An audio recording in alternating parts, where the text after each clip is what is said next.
Welcome to Champ Talk with Branden Hudson. I am your host, Branden Hudson. We have another great guest on our show today, so we're looking forward to having a great conversation with a good friend of mine. But before we get into all that, this episode is brought to you by Cactus Taverna. It's located North Salisbury on North Salisbury Boulevard. Check them out. Tell them you saw this episode and that's what brought you in. That way we can get our royalties for the meal, right?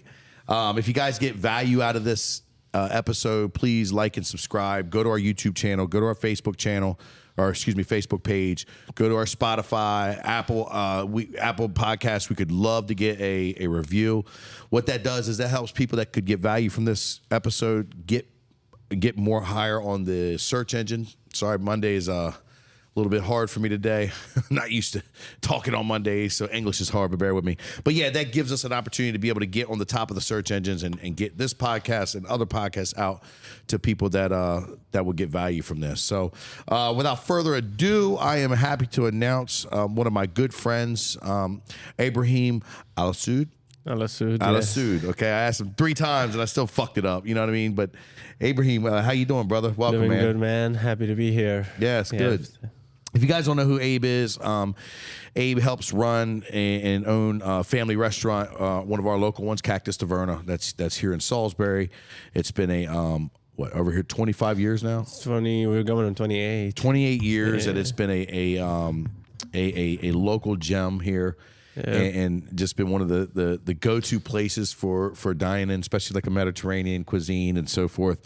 And what I really wanted to have you on here about was not necessarily just to talk about the restaurant, which we'll get into all of that, but I really was, obviously Abe and I have a personal relationship, and my daughter works there and been great to her and great to me, and it's been a good relationship that we've been building and so forth. But throughout that journey, I've just find you so freaking fascinating on a lot of the things that you've been able to persevere and overcome, innovate with your business, and then also, just the example that you set. And I think one of the biggest things that I'll start off with that really stuck out to me is I saw you in the gym a lot before we really actually officially met, right? And you're a bit of an introvert, you know what I mean? You're not the guy in the middle. It's like, hey, look at me, you know what I mean? The opposite from your Uncle Ahmad, you know what I mean? Yeah, I'm trying to be in the middle. Like I'm trying to talk to people, get to know people, but at the same time, I'm like, I like a little bit of my personal space, so I'm like in the middle. But as a guy that came to, a different country, I'm not from here. Yeah.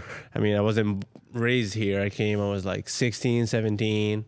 I need to meet people to be in order for me to be a better person, know them, and get to know the culture. That wasn't my culture that I was born and raised in. So, and that's Jordanian, correct? Yes, yeah. You're from Jordan. So I'm in the middle. I'm trying to get to know people. Then at the same time, I don't want to say I'm the guy with the bad attitude, but I don't want to waste my time. Yeah, if that makes sense. Well, and absolutely, definitely makes sense. And that's what I was trying to get to is the cool thing about that is I saw you in the gym so much, and you're very introverted. You just kept to yourself. I don't even know if introverted is the right word.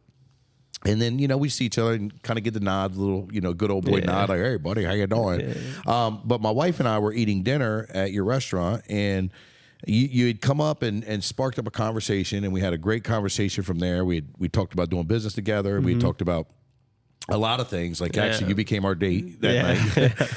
And I found it so fascinating because that version of you that sat down at the table with us and we started breaking bread and talking was the complete opposite version of you, that I was used to and that I've seen all the time. And leaning into that, I just thought that was really incredible. And I didn't know anything about exactly the dynamic of Cactus and what you guys are planning on doing and so forth. And, as that conversation unfolded, lo and behold, my daughter ended up working for you and hosting and stuff like that. And that was a great venture. And I'll talk more about that. But yeah, man, I think once you got into your comfort zone and your place of expertise, your true personality really shined. Came out, yeah. And I'm so thankful of that because it's grown so much. So our relation has grown so much. So let's talk about that.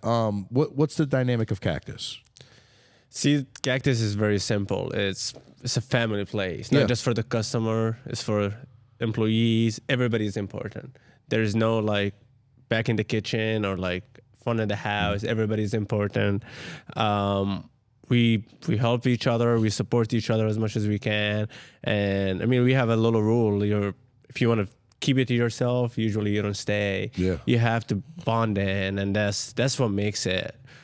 I mean, like I came at Cactus, started working there 2015. I mean, I've been there before because of the family, but I mean, it really like what shocked me as a person, just like being 17, 18 years old, seeing how they react to each other. Like they work together.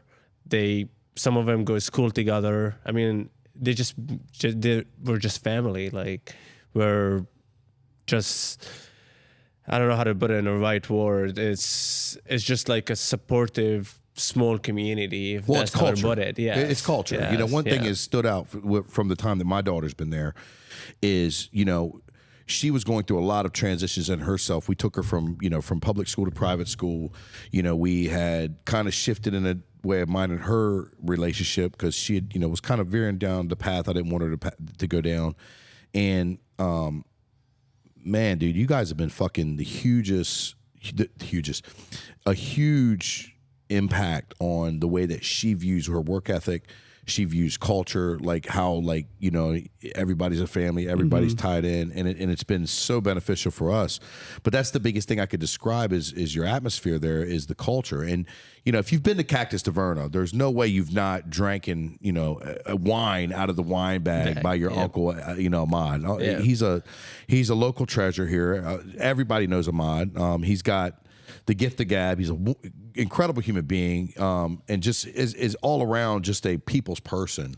Who else works there that's your family? I have Ahmad as my uncle, my other uncle Ike, and then that's like my little brother just started working there.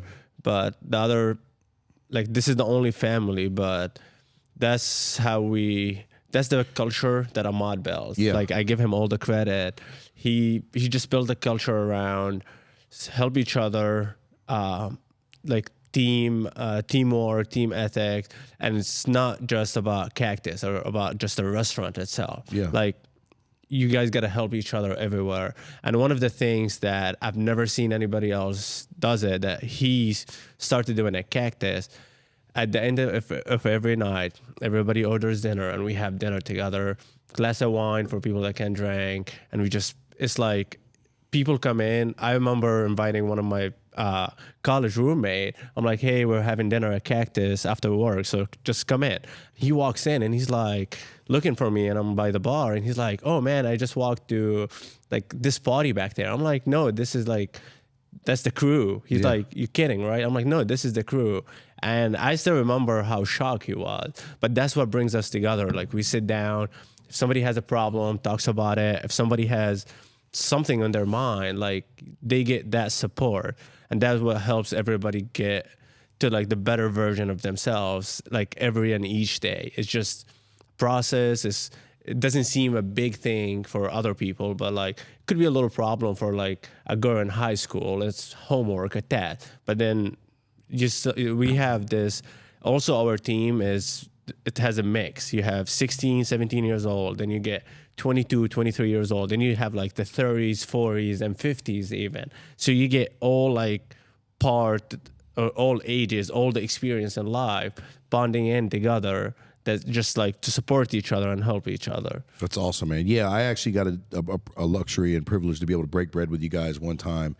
And that was a huge thing that stood out to me. Is it wasn't just, sitting around a table shooting the shit and joshing everybody. Like, there was some real substance-filled conversations that were going on during that time at the end of the night. You know what I mean? I do think that's remarkable, and I think that's incredible that you guys do that. Some of the people that I respect the most and admire that are ultra successful, some of their favorite things is to break bread with the people that they work with, friends or whatever, and it goes so far on what that gesture does alone. And I would even go even farther to say, especially since majority of the time you guys don't even get to eat dinner with your families because that's the restaurant business and that's the time you go into.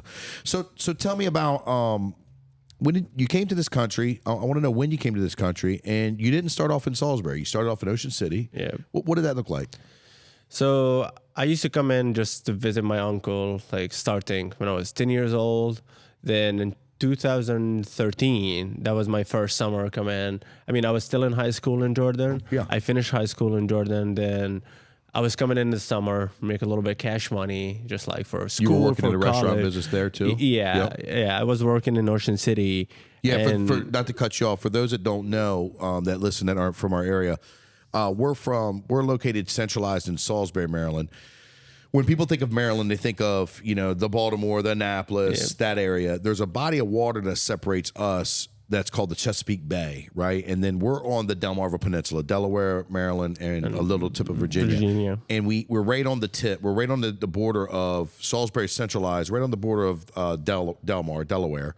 And then he's talking about the beach. We're 40 minutes from Ocean City, which is a huge tourist attraction. Yeah. It's kind of a family / not family vibe there, and a lot of people from other countries get work visas for the summer, and they come in and they work. You know what I mean? And they take advantage of the opportunity that Ocean City and all the restaurants and bars and places give, and that's what for those that don't know, Ibrahim is talking about where he worked for the summertime. He'd come in, do the thing, and so and forth. then go back. Like I was like going back home at that time. Yeah. Like once Labor Day hit, stay for another week, see the family, and then go back to Jordan until 2015 when that was after I graduated high school.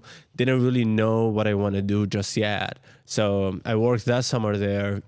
Then I decided to stay in Salisbury for the winter just to, get fresh start, get my mind clear, and then decide what I wanted to do. Now, let me ask you this. How was your English? Wasn't good, man. It wasn't good. Could you speak English, or was it very? I mean, I was able to speak it, but it was really hard to have a conversation, a deep conversation with somebody. Yeah.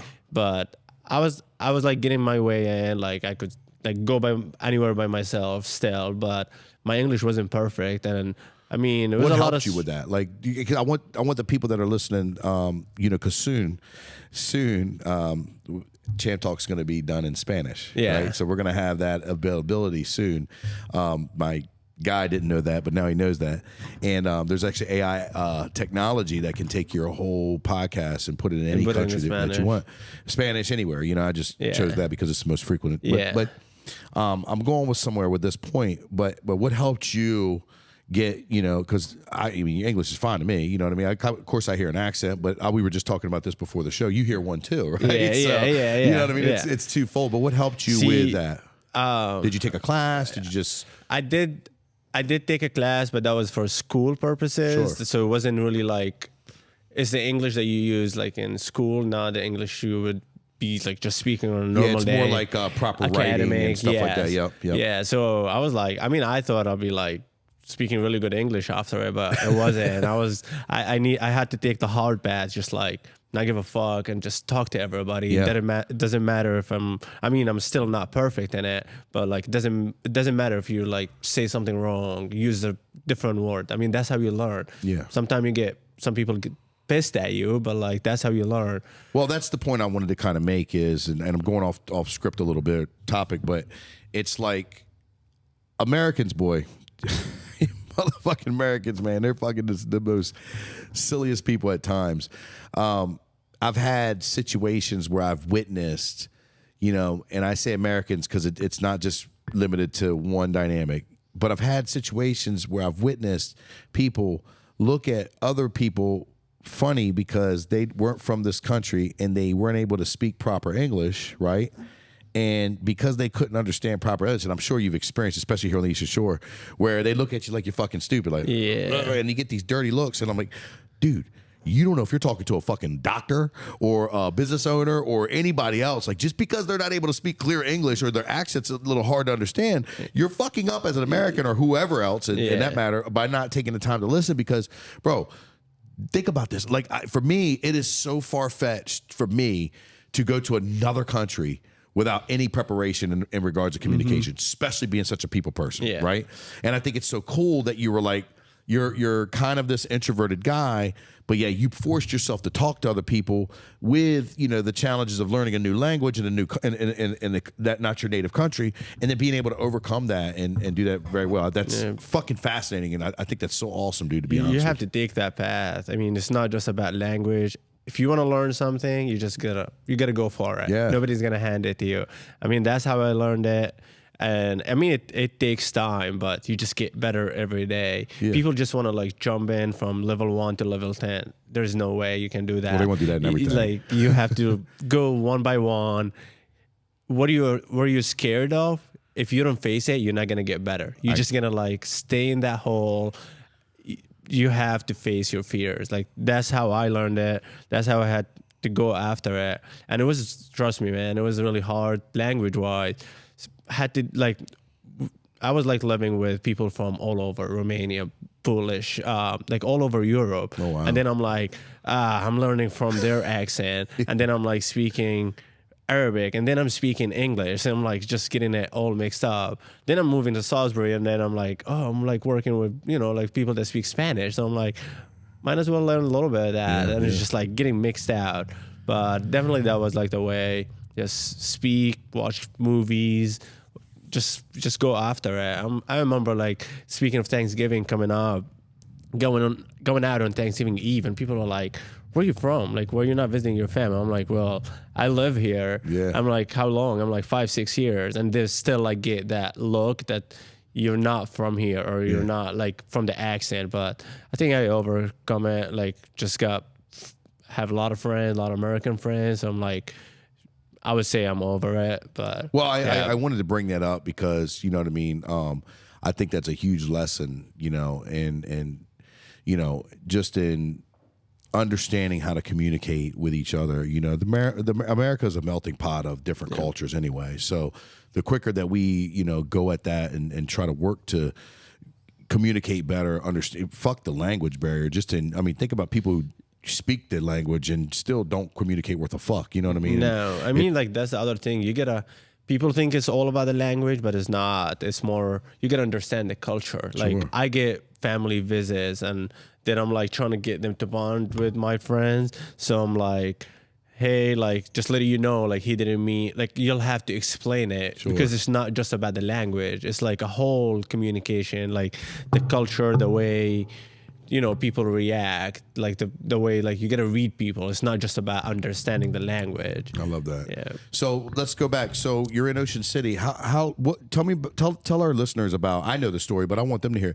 Tell us about that grind, man. Cause you did some pretty incredible stuff in the restaurant business just in Ocean City, being like at an entry level, you know, position and working your way up and stuff. Tell us about that. What was that journey look like before you got it was a little hard. It was a lot of work. I loved it. I mean, it was like I was working my ass off, like putting like summertime, putting like 100, 150 hours. Like that's what I'm like when I meet people that work 40 hours. I'm like that's not a lot. That's like a vacation. But that's how was it. Working all the time, and then like I was just in my mind, it was more about like going to college, save that money. So I was just like grinding. We used to work like, it was more like summertime, but was like Memorial to Labor Day. Like I was working every day, like 7 days a week, 6 days a week, Going after it. Yeah, whenever. And then. And what positions were you holding when you were in Ocean City? I started like line cook, then I managed that place there. Like just worked my way up. Like the first year I was just a line cook, then started to be like the main cook. And then the guy was like, hey, like our manager is leaving. He's opening his own business. You're up for it? I'm like, yeah, I'm up for it. How long were you at this company before you got that opportunity? It was 5 years. 5 years. Yeah. Yeah, I think that's incredible. That's why I wanted to bring that up. It's like so many people want to, you know, like you said, just skip level 1 and go right to level 5 or level 10. And I got news for you. You're not ready for level 10 responsibility or level 10 money. Yep. You know what I mean? People want level 10 money. Everybody wants to make millions of dollars. There's an old scripture saying somewhere where if you can't handle $100 a month, how are you going to handle 1,000? You know what I mean? And it's funny because people think that, you know, especially coming out of college and things, you think you're qualified for the workforce, and there are some qualifications needed and things like that. But there's nothing like on the job training and experience. So it took you 5 years to start managing that place. How long did you stay were you at all in Salisbury at this point, or was it just strictly Ocean City? I would come in like at the holidays, visit my uncle, my family, but that was pretty much it. Like the last 2 years I lived in Ocean City. I lived there all winter, and that was the reason I was like, I'm ready for my next step. Ocean City, I love that place, but I cannot live there in the winter. I mean, I don't recommend it. I don't recommend it. It's just like, depressing, it dies. Everybody gets out. Like we used to like get out of there, but still you're there. It's cold. It's freezing. And then that was like, and that wind off that ocean is something fierce, dog. Yeah.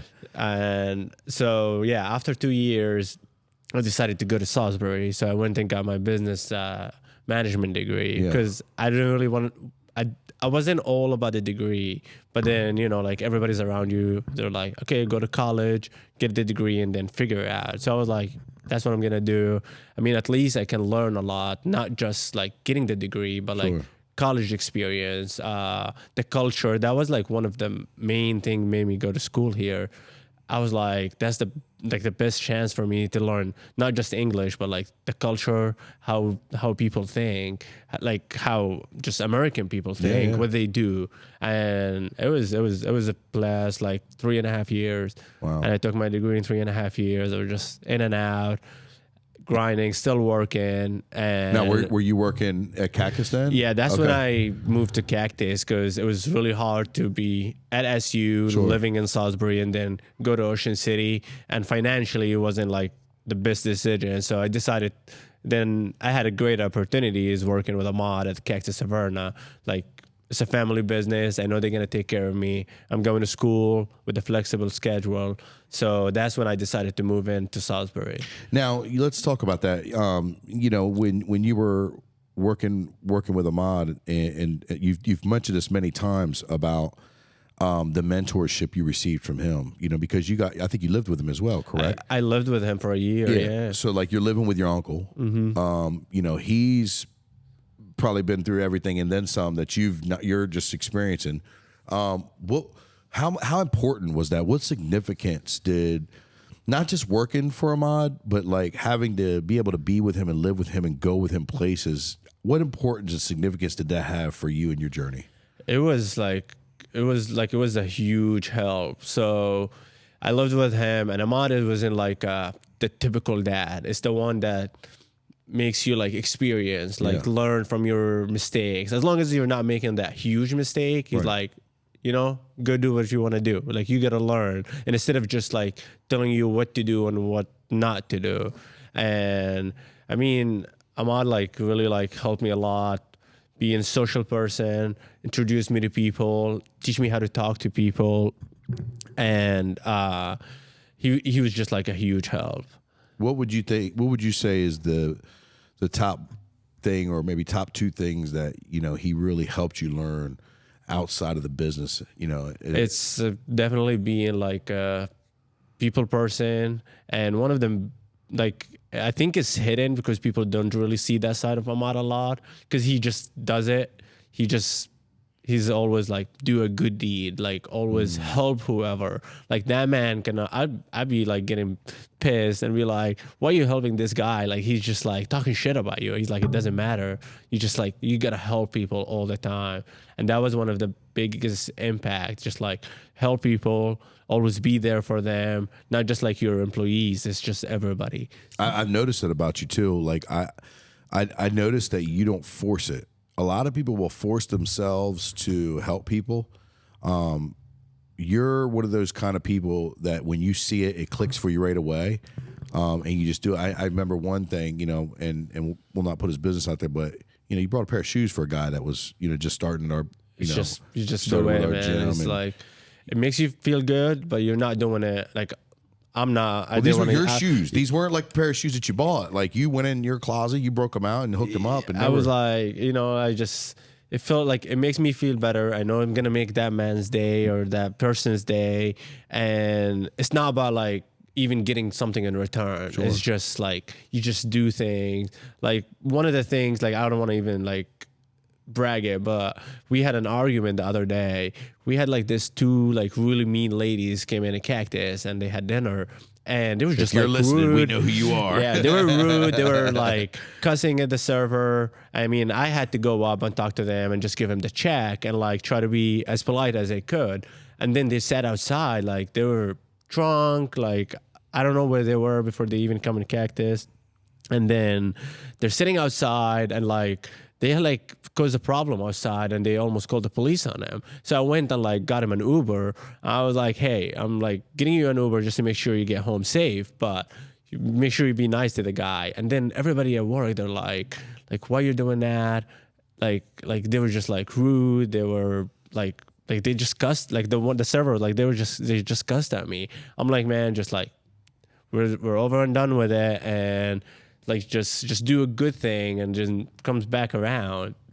And that was like probably 3 or 4 months ago, and we just learned that the same two ladies went to an establishment and apparently they were over drinking, and on the cameras like you're not allowed to keep giving them drink, but that bartender was like doing that, and now I think there's like a sue or like a court against that place. Oh wow. And I'm like, just do something good. Like we could have been that place. They could have accused us of that. And I mean, we don't have cameras, and that could have been a problem. Wow. So. Yeah, man, I think, you know, I love this whole story, you know, especially like, you know, that's a trickle down effect from, you know, your uncle. And again, I'm going to stress this. I mean, he's such a staple in this community. You know, everybody knows him. Everybody loves him. I don't know anybody who says anything bad about him. If they did, they wouldn't say it to his face because he's a big guy. You know what I mean? Yeah. But, you know, it just goes to show like how important installing values and doing the right thing is. And especially like old school values. You know what I mean? A lot of people give a lot of shit to the old school. And there's some give and take there. But, you know, having them old school values and old school lessons installed into the youth and then passed down, because you're in your mid to late 20s, you know what I mean? So it's not like you're the oldest guy, you know what I mean? You're, in my opinion, still a young guy. And having that and passing that down, especially when you're passing it down to your employees and passing it down to the people that you mentor and shit and stuff like that, is just a game changer in all, man. What is, so where you guys have been in business for 28 years? They're going on 29. 29 years. Yeah. Okay. So Cactus has been around for 29 years. What would you like to see go down with that place, you know, now that you're, you know, just leading the charge? Keep doing what we're doing. I mean, COVID was like a rough time, but like it was a rough time for everybody. Like, luckily we survived it, and just keep going. Maybe hopefully in the future open another location in Ocean City. Yeah, and just keep doing what we're doing. And you guys got a sister restaurant out in St. Michael's, St. Michael's, yep. What's that called? It's Blue Miles. Blue Miles? Blue Miles. Yeah. And that's in St. Michael's? In St. Michael's, Maryland. And if anybody knows about St. Michael's, I mean, that's like one of the most beautiful sceneries of Maryland on the Eastern Shore. Yeah, it's just on the water. Yeah, it's like, a beautiful perfect place. View. And you guys have been, what, 2 years, 3 years there now? We're going on, I mean, like, that was like our third summer, so we're going on fourth. Yeah. Yeah. And is it seasonal or is it year round? It's seasonal. Like, they close January, February till mid-March. Gotcha. Yeah, that's I don't know why I've not been down there yet. You know, I don't make it down that way, but we gotta make a trip down there and check that out. What about for you, man? You know, you want to grow. You and I have a lot of discussions, you know, about a lot of things, business related and future related, and I do admire and respect and appreciate the way that you lead your culture in the restaurant and kind of how you stand out as a leader in this community and as a staple in the community and somebody that's striving always to better their best. You know, what is it that you want to do? I mean, you just bought a house. You just built a house, correct? Built my own house. So what do you want to do now? You know, what's the next phase for you? Obviously, you want to master your craft, but what would that look like for Ibrahim when it comes down to what success looks like? I like the idea of the restaurants. What I'm trying to always talk to you about is get involved a little bit in the real estate. Mm-hmm. That's like my next step, is just get into real estate, like investment, like rental properties, things like that, just for future investment. And I don't like to say that to myself, just to stay grinding. I think I'm on the right track. I'm just like, I got my first house. I really like the Eastern Shore. I like our area. A lot of my friends are like, you should move to the city. I think our like Salisbury, like Ocean City areas are like worth to invest in. I agree. Yeah, just people needs to invest, like support local. That's one of the things, and just keep grinding. Yeah, I agree, man. The Eastern Shore is a very special place. You know, when I was younger, I hated it, wanted to leave because I felt like I thought that there was nothing to do here.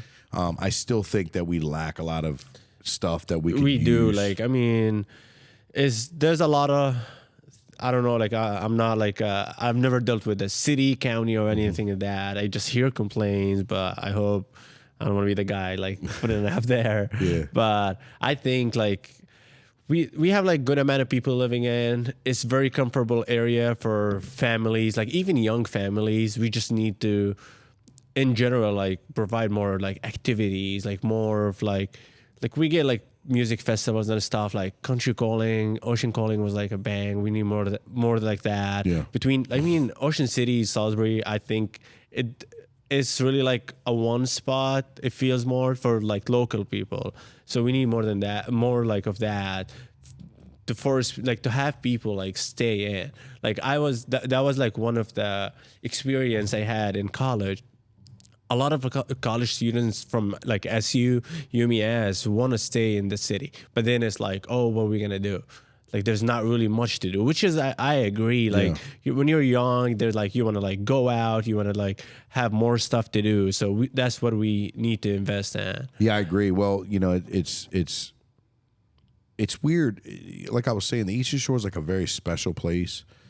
It's almost like a mystical kind of spiritual place because no matter where you go, it's home. Yeah. You know, now on the flip side, you know, you have so many people leave and come back, you know, or so many people don't leave at all. But what's crazy is like on the Eastern Shore, everybody acts like everything's so far away, right? It is not. If you want to drive, like people literally will say from Del Mar to Fruitland is too far of a drive. And I'm like, dude, it's like 8 minutes. It's not very far at all. And then you think about like Dover. Dover's about an hour away. And then you're another hour away from Philly, Baltimore, DC, right. 2 hours. Then you're thinking about Chincoteague, right? In that area, that's about 45 minutes away.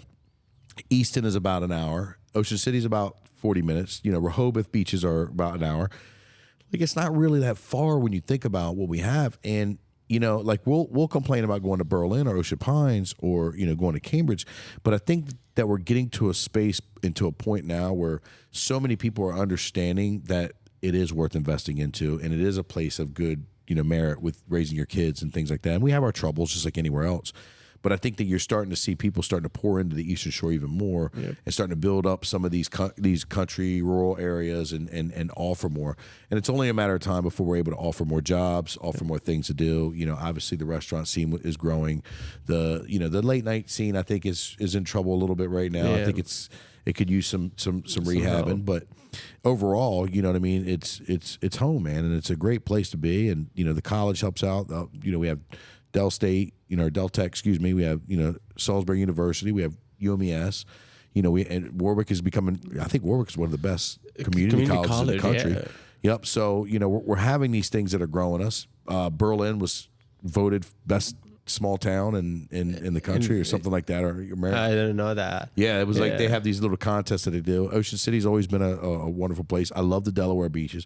We have a lot of dynamic stuff here, and I think that as people that's grow, my goal. I want to retire in one of Delaware beaches, just have a beach house there, and just like have it like my final spot. I'm like I dated a girl that lived in Fenwick and basically lived there for a few years. Fell in love with it. And man, like I loved it. Yeah. And I'm like, I just wish people can like experience that. Like you're talking about one of the top beaches, like probably nationwide. Like you compare it to Florida, Orlando, all these places. It's really like it can be there. Oh yeah. I mean, Dewey Beach is fun. Fenwick is great. Yep. North Ocean City's great. Yeah. Rehoboth Beach is amazing. You know what I mean? Like they have so many great restaurants there. You know, I totally agree with you. What would you say, you know, I know you're a man of core values. I know you're a man of hard work. You know what I mean? You're talking to an employee or somebody that's, about to graduate college, and they're looking at you as a success story, right? You're 27 years old. You just built your house. You're running a successful restaurant. You've managed and ran other successful restaurants. What would you tell that person that is saying, "Hey, man, how can I be like you? How can I get into the position that you're in?" What would be 3 key points that you could tell them to say, "Hey, this is what you got to do and where you got to be." I mean, number 1 is keep grinding. Nothing comes easy. Yeah. It's what you look at somebody that is successful. Some people think he's wearing that suit. He's been shiny like that. No, he got into the dirt. That's number 1. The second thing, or number 2, is step by step. I mean, we all been there. We all I have my mistakes. I feel like life would take me all the way up and slam me back down, and then I'm like, hey, I gotta get up in the morning and do it all again. That's the way to it. There's no easy way. There's no. Everybody's looking at the stock market, crypto. Even that, you need to grind every day. Yeah. It's not easy. But the most important thing is take it step by step. Have a plan for yourself and go by the plan. And the most important thing is do not listen to the outsider. Do not overthink. Do not listen to the outsider.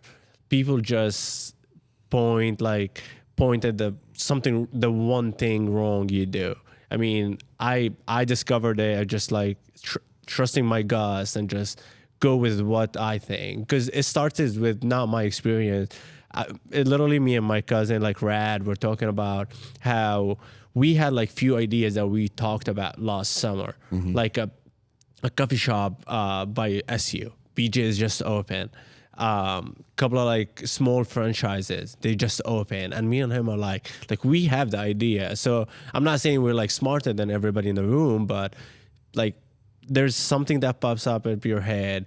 It might be not a good idea for whoever you're asking for their opinion, but it might be a great idea for you. You, for example, you were you started in a small gym, took a bigger step, came into pure fitness. It was I remember when it was way smaller up here, and now look at it. Come here at night, it's just freaking people are everywhere. I'm I want to just say hi to you. It takes me half an hour just to get to you. So just I'm sure when you started it, not a lot of people supported it, but hey, you went for it. You're still grinding.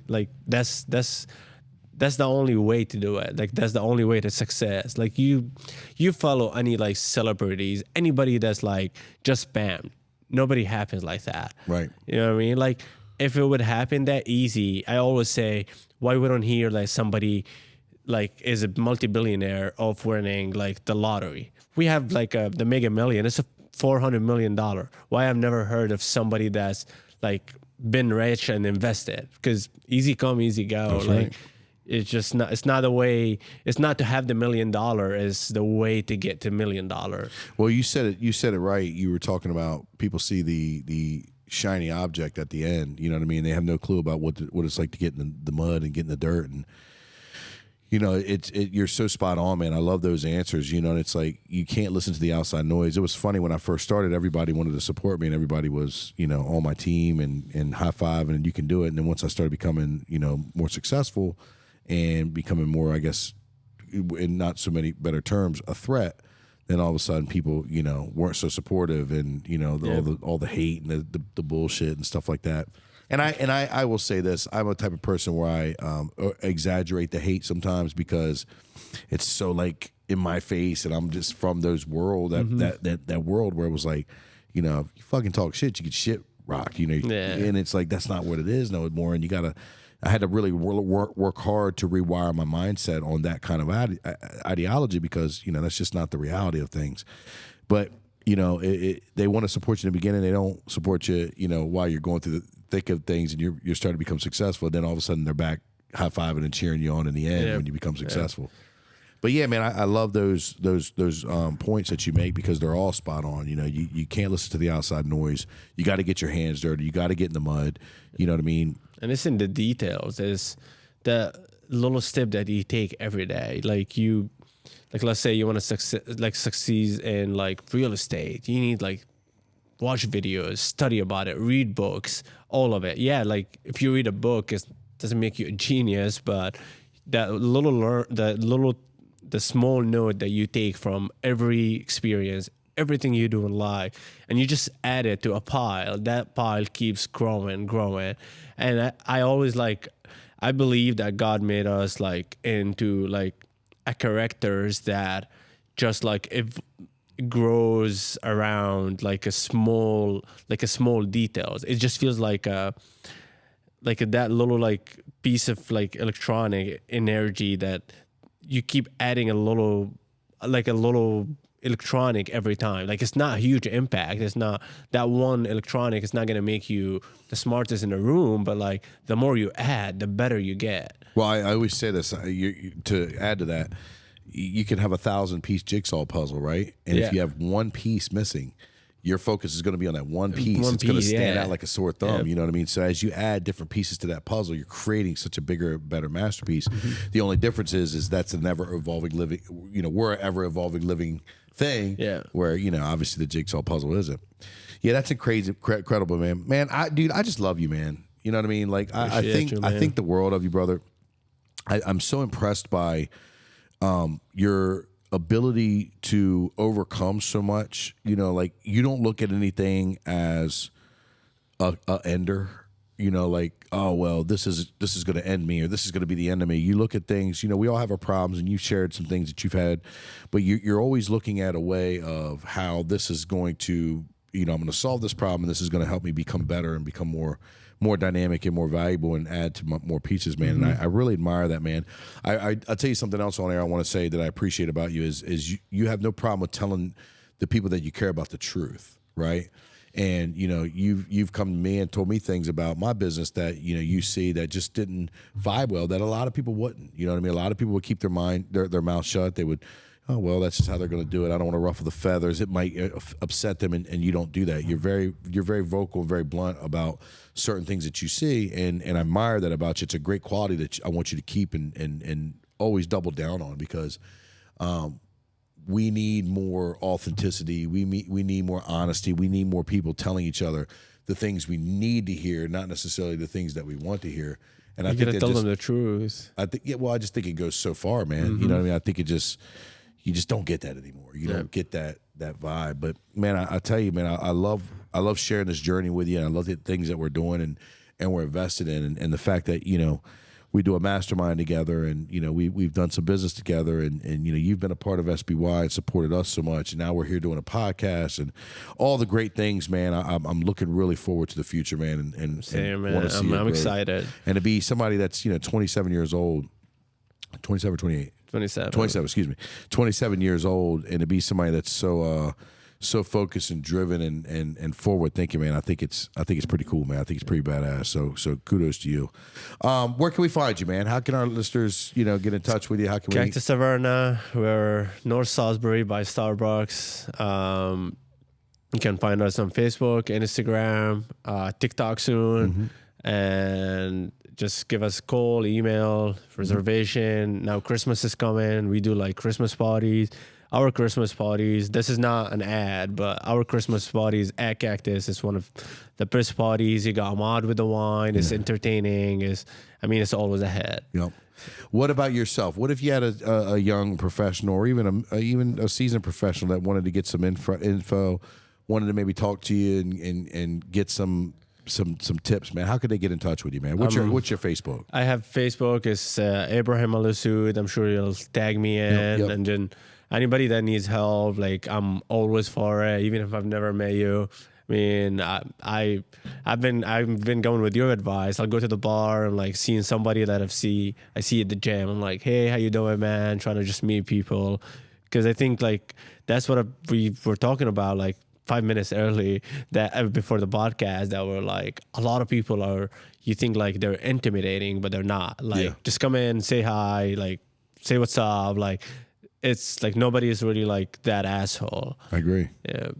Well, brother, I appreciate you so much, man, for coming on. And, guys, look, like I said, we'll tag the episode. And if not, let us know what you think in the comments. Reach out, give us some more information. But I'm definitely proud of you and proud to rock with you, man. Thanks, man. And looking really forward. appreciate you. And thanks for having me. Absolutely. Well, guys, if you got any value out of this episode, please like, share, subscribe to the channel.